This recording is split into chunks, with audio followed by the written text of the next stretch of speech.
ರೈತ ಸಂಘದ್ದು ಜಿಲ್ಲಾಧ್ಯಕ್ಷರಾದ ಎಸ್ ರಘುನಾಥ್ ಅಂತ ನನ್ನ ಹೆಸರು. ತುಮಕೂರು ಜಿಲ್ಲೆಯಲ್ಲಿ ಈಗ ತಾನೇ ಸುದ್ದಿ ಆಗ್ತಾ ಇರೋಂತ ಮಾತು ಅಂದ್ರೆ ರೈತರ ಮೇಲೆ ಬಹಳ ಹಾವಳಿಗಳನ್ನ ಮಾಡ್ತಾ ಇದ್ದಾವೆ. ಯಾವ ಈ ಮೈಕ್ರೋ ಫೈನಾನ್ಸ್ ಅನ್ನೋ ದಂಧೆ, ಹಾಗೆ ಮೀಟರ್ ಬಡ್ಡಿ ಮಾಡ್ತಾ ಇರೋಂತ ಜನಗಳು, ಇವರ ಕಾಟ ತಾಳ್ಲಾರ್ದೆ ರೈತರುಗಳೆಲ್ಲನ ಈಗ ಏನಾಗಿದೆ ಅಂತಂದ್ರೆ ಫೋನ್ ಮಾಡೋದು, ನಿಮಗೆ ಸಾಲ ಕೊಡ್ತೀವಿ ಅನ್ನೋದು, ಇದ್ರ ಮೇಲೆ ಸಾಲ ಕೊಟ್ಬಿಡೋದು, ವಸೂಲಿಗೆ ಇವತ್ತು ಕಟ್ಟಲಿಲ್ಲ ಅಂದ್ರೆ 300 ರೂಪಾಯಿ ಬಡ್ಡಿ, 400 ರೂಪಾಯಿ ಬಡ್ಡಿ ಬಂದಿದೆ ಅಂತಂದು ದಿನ ಹೋಗ್ಬಿಟ್ಟು ಅವರಿಗೆ ಟಾರ್ಚರ್ ಕೊಟ್ಟು ರೈತರು ಇತ್ಲಾಗೆ ವ್ಯವಸಾಯ ಮಾಡಕ್ಕೂ ಆಗದೆ, ಹೊಲದಲ್ಲಿ ಕೆಲಸ ಮಾಡಕ್ಕೂ ಆಗದೆ, ಮನೆ ಬೀಗ ಹಾಕೊಂಡು ಗಿಡಪಾಲಾಗ ಅಂತ ಚಾನ್ಸು ಬಂದ್ಬಿಟ್ಟಿದೆ. ಇದನ್ನ ದಂಧೆನ ಏಕ್ದಮ್ ನಿಲ್ಲಿಸ್ಬಿಡ್ಬೇಕು. ಈ ವಸೂಲಾತಿನ ರೈತರ ಮೇಲೆ ಹಲ್ಲೆ ಮಾಡಿ ವಸೂಲಿ ಮಾಡೋಂತ ಫೈನಾನ್ಸ್ ಕಂಪ್ನಿಗಳು ಬಹಳ ಇದಾವೆ. ಅವ್ರೇನ್ ರೌಡಿಸಮ್ ಇಟ್ಕೊಂಡಿದಾರೋ ಏನೋ ಗೊತ್ತಿಲ್ಲ ಜನಗಳನ್ನ, ಹುಡುಗರ್ನ. ಆ ಹುಡುಗರು ನೋಡ್ಬೇಕು ನೀವು ಬಂದಾಗ ಬೈಕ್ಗಳಿಗೆ ಒಳ್ಳೆ ಜಿಟ್ಲು ಬಿಡ್ಕೊಂಡು ಅವ್ರು ಬರೋ ಸ್ಟೈಲ್ ನೋಡ್ಬಿಟ್ರೆ ಇವರೇ ಅವ್ರ ಮನೇನ ವಾರಸ್ತಾರು ಕೊಂಡ್ಕಂಬ ಪೊಸಿಷನ್ಗೆ ಬರ್ತಾರೆ. ಈ ರೀತಿ ಮಾಡಿ ರೈತರುಗಳನ್ನ ವಿಷ ಕುಡಿಯೋಂತ ಸ್ಟೇಜಿಗೆ ಮಾಡ್ತಾ ಇದ್ದಾರೆ. ಇದನ್ನ ನೋಡ್ಕೊಂಡು ಸರ್ಕಾರದಲ್ಲಿ ಮೊನ್ನೆ ತಾನೇ ಸಿದ್ದರಾಮಯ್ಯ ಅವರು ಹೇಳಿದ್ರು, ಇಂಥ ದಂಧೆಗಳು ಯಾವಾದ್ರೂ ಇದ್ರೆ ನಿಲ್ಲಿಸ್ಬೇಕು, ಇದಕ್ಕೆ ಪೂರ ಕಡಿವಾಣ ಹಾಕ್ಬೇಕು ಅಂತಂದು ಹೇಳಿದ್ದಾರೆ. ಈಗ ತುಮಕೂರು ಜಿಲ್ಲೆಯಲ್ಲಿ ಜಿಲ್ಲಾಧಿಕಾರಿಗಳಾದಂತ DC ಅವರು ಇದ್ರ ಬಗ್ಗೆ ಬಹಳ ಗಮನ ಹರಿಸಿ, ಹಾಗೆ ತುಮಕೂರು ಜಿಲ್ಲೆಯಲ್ಲಿ SP ಅವರು ಸಮೇತನ ಇಂಥರ್ನ ಕಡಿವಾಣ ಹಾಕಿ ಮೀಟ್ರು ದಂಧೆ ಸಿರಾ ತಾಲೂಕ್ನಲ್ಲಂತೂ ಬಹಳ ನಡೀತಾ ಇದೆ. 100ಕ್ಕೆ ಇವತ್ತು ಈ ಗಂಟೆಗೆ 10 ರೂಪಾಯಿ, ಸಾಯಂಕಾಲ ಕೊಡ್ತೀನಿ ಅಂದ್ರೆ 1000ಕ್ಕೆ 200 ರೂಪಾಯಿ, ಈ ರೀತಿ ದಂಧೆಗಳು ನಡೀತಾ ಇದಾವೆ ಸಿರಾ ತಾಲೂಕ್ನಲ್ಲಿ.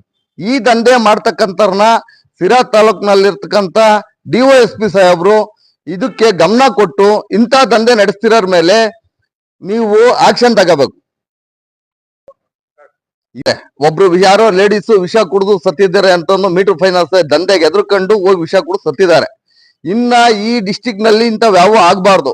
ಇದನ್ನ ಇವತ್ತೇ ನೀವೇನಾದ್ರೂ ಆಕ್ಷನ್ ತಗೊಂಡು ಅಂತಿಮ ತೀರ್ಮಾನ ತಗೊಂಡು ರೈತರಿಗೆ ಅನುಕೂಲ ಆಗೋ ರೀತಿ ಫೈನಾನ್ಸ್ ದಂಧೆನ ನಿಲ್ಸೋ ರೀತಿ ನೀವು ಮಾಡ್ಲಿಲ್ಲ ಅಂದ್ರೆ ಮುಂದೆ ನವ ಕರ್ನಾಟಕ ರೈತ ಸಂಘದ ವತಿಯಿಂದ DC ಆಫೀಸ್ ಮುಂದ್ಗಡೆಗೆ ನಾವು ಧರಣಿ ಮಾಡ್ಬೇಕಾಗುತ್ತೆ. ಯಾಕೆ ಅಂತಂದ್ರೆ ರೈತರುಗಳನ್ನೆಲ್ಲ ನಾವು ಸಹಾಯ ಕಂಡು ಹೋದ್ರೆ ರೈತರು ಮುಂದೆ ವ್ಯವಸಾಯ ಮಾಡೋರು ಇರಲ್ಲ, ಮತ್ತೆ ವ್ಯವಸಾಯ ಮಾಡಿ ಅವ್ರು ಬೆಳೆದಿರ್ತಕ್ಕಂಥ ಬೆಳೆಗೂ ವ್ಯಾಲ್ಯೂ ಇಲ್ಲ.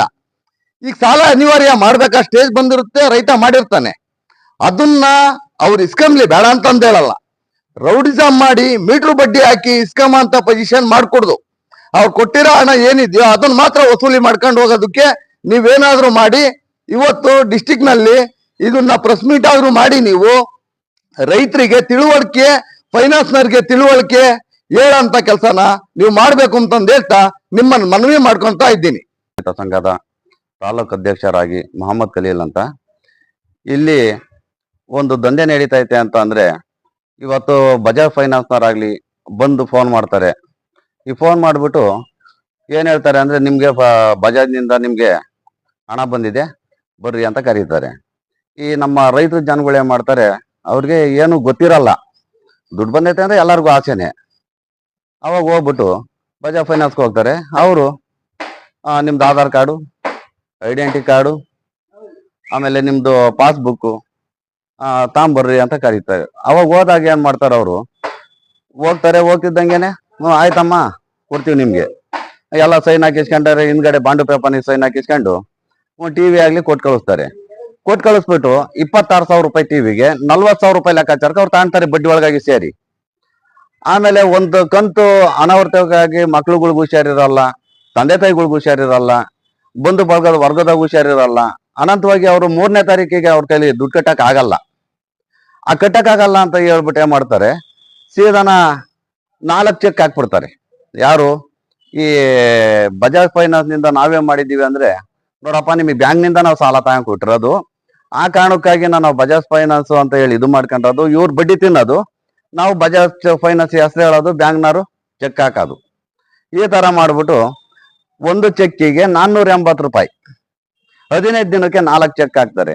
ಆ ಬಜಾಜ್ ಫೈನಾನ್ಸ್ ದುಡ್ಡು ಕಟ್ಬೇಕಾಗಿರೋದು ಎಷ್ಟು, 2,470 ರೂಪಾಯಿ ಕಟ್ಬೇಕಿರುತ್ತೆ. ಆ 2,470 ರೂಪಾಯಿಗೆ 2,500 ರೂಪಾಯಿ ದುಡ್ಡು ಇವ್ರದೇ ಆಗಿರುತ್ತೆ. ಆ ಹಣವನ್ನ ಹೋಗಿ ಕೇಳಿರಿ, ಬಜಾಜ್ ಫೈನಾನ್ಸ್ ನವ್ರಿಗೆ ಕೇಳಿದ್ರೆ ಅವ್ರೇನ್ ಹೇಳ್ತಾರೆ, ನಿಮಗೆ ಬ್ಯಾಂಕ್ ನಿಂದ ಚೆಕ್ ಬೋನಸ್ ಆಗಿರೋದು ಅಂತಾರೆ.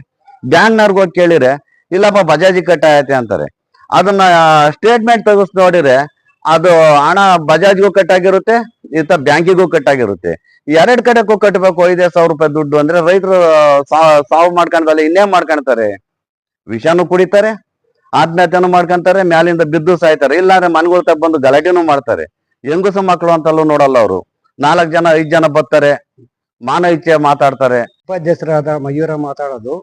ಇದೇ ಘಟನೆ ಅಂದ್ರೆ ಉಲ್ದರೆ ಕೌಲಲ್ಲಿ ಮೊನ್ನೆ ಒಂದು 15 ದಿವಸ ಮುಂಚೆಯಲ್ಲಿ ಕೋರ್ಟಿಂದ ಆದೇಶ ಬಂದೈತೆ ಅಂತ ಹೇಳ್ಬಿಟ್ಟು ಒಂದು ಬಡ ಜನಾಂಗ, ಬೋವಿ ಜನಾಂಗರು ಅವ್ರ ಮನೆ ಪಕ್ಕಕ್ಕೆ ಬಂದು ಕೋರ್ಟ್ ನೋಟಿಸ್ ತಗೊಂಬಂದಿದ್ರು ಅಂತ ಸೀಲ್ ಹಾಕಕ್ ಬಂದಿದ್ರು. ಅವರು ಅಳ್ತಾ ಕುಂತ್ಕೊಂಡು ಮತ್ತ ಊರು ಗ್ರಾಮಸ್ಥರೆಲ್ಲ ಸೇರಿ ಅವ್ರ ಕಾನೂನು ಕೇಳಿದಕ್ಕೆ ಕೋರ್ಟಿಂದ ಬಂದಿದೆ, ಸೀಜ್ ಮಾಡ್ತೀವಿ, ಅವಮ್ಮ ತಗೊಂಡೋಗಿ ಸತ್ತು ಕುಡಿಯೋಕೆ ಬಾಗಿಲಿಗೆ ಬಂದಾಗ ನಾವೆಲ್ಲ ಹೋಗಿ ಅವ್ರಿಗೆ ಸಮಾಧಾನ ಹೇಳಿ ಅವ್ರನ್ನ ಹಿಂಗೈತೆ ಹಿಂಗಿಲ್ಲ ಅಂತ ಹೇಳಿದ್ಕೆ ಅವ್ರು ಹಂಗೆ ಅವರು ಫೈನಾನ್ಸ್ ಅವರು ಹೊರಗೆ ಹೋದ್ರು. ಅದಕ್ಕೆ ಅಂಥವು ನಮ್ಮ ತಾಲೂಕಲ್ಲಿ ನಡೆಯೋದು ಬೇಡ. ಇಂಥವೇ ನಮ್ಗೆ ಗೊತ್ತಿರೋ ಯಾವನ ಆದ್ರೆ ನಾವು ಫೇಸ್ ಮಾಡ್ತೀವಿ. ರೈತರಿಗೆ ಗೊತ್ತಿದ್ದಂಗೆ ಅವ್ರಿಗೇನು ಗೊತ್ತಿಲ್ಲ, ಒಂದು ಓದಿಲ್ಲ, ಒಂದು ಬರ್ದಿಲ್ಲ, ಎಲ್ಲ ಕೂಲಿಗೆ ಹೋಗ್ತಾರೆ, ಅಂಥವ್ರಿಗೆ ಲೋನ್ ಕೊಟ್ಬಿಡ್ತಾರೆ. ಲೋನ್ ಅವ್ರು ಕಟ್ಟಕ್ಕಾಗಲ್ಲ ಅಂತ ಹೇಳ್ಬಿಟ್ಟು ಸಾಲ ಮಾಡೋ ನಾಣ್ಯ ಕಾಣೋದು, ಇಸ ಕುಡಿಯೋದು, ಏನೋ ಮತ್ತೊಂದು ಮಾಡ್ತಾರೆ. ಇಂಥದ್ದು ನಮ್ಮ ತಾಲೂಕಲ್ಲಿ ನಮ್ಮ ತಾಲೂಕು ದಂಡಾಧಿಕಾರಿ ಆಗಿರ್ಬೋದು, ಇಲ್ಲ ನಮ್ಮ ಸರ್ಕಲ್ ಆಗಿರ್ಬೋದು, ಪೊಲೀಸ್ ಸ್ಟೇಷನ್ ಆಗಿರ್ಬೋದು, ಯಾರಾದ್ರೂ ಇವ್ ಗಮನಕ್ಕೆ ತಗೊಂಡು ಅಂಥವೇನೋ ಬಂದ್ರೆ ಅದಾಗ್ದಂಗೆ ಇದನ್ನ ಇಲ್ಲಿಗೆ ನಿಲ್ಲಿಸಿ ಈ ರೈತರಿಗನ್ನ ಒಂದು ಅಭಿಮಾನ ಮಾಡಿಕೊಂಡು ಇವ್ರಿಗೆಲ್ಲ ಒಂದು ಒಳ್ಳೇದಾದ ರೀತಿಲಿ ಮಾಡ್ಕೊಡ್ರಿ ಅಂತ ನಾವು ನವ ಕರ್ನಾಟಕ ರೈತರ ಸಂಘದಿಂದ ಮಾತಾಡ್ತಾ ಇದ್ದೀನಿ. ಇವತ್ತು ಮೈಕ್ರೋ ಫೈನಾನ್ಸ್ ಅವರ ಹಾವಳಿ ಜಾಸ್ತಿ ಆಗಿದೆ ಸಮಾಜದಲ್ಲಿ. ಹೆಣ್ಮಕ್ಳ ಮೇಲೆ ಯಾವ ಸಮಯ ಅಂದ್ರೆ ಆ ಸಮಯದಲ್ಲಿ ಹೋಗಿ ಅವ್ರನ್ನ ದುಡ್ಡು ಕಟ್ಟದೇ ಇದ್ರೆ ಬಾಗಿಲು ಬಡಿಯೋದು, ಎಲ್ಲರೂ ಸೇರಿ ಕಟ್ಲೇಬೇಕಂತ ಅವ್ರ ಮನೆ ಜನನೆಲ್ಲರನ್ನು ಹಿಂಸಿಸೋದು, ಈ ತರ ಅವ್ರಿಗೆ ತೊಂದರೆ ಕೊಡ್ತಾ ಇದ್ದಾರೆ. ಇದನ್ನು ಆದಷ್ಟು ಕಡಿಮೆ ಮಾಡಿ ಅವ್ರ ರೂಲ್ಸ್ ಏನಿದಾವೋ ಆ ತರ ಅವ್ರನ್ನ ಕಲೆಕ್ಟ್ ಮಾಡ್ಕೋಬೇಕು. ಬಿಟ್ರೆ ಕುಟುಂಬದ ಮೇಲೆ ಅವ್ರ ಮನೆಗಳ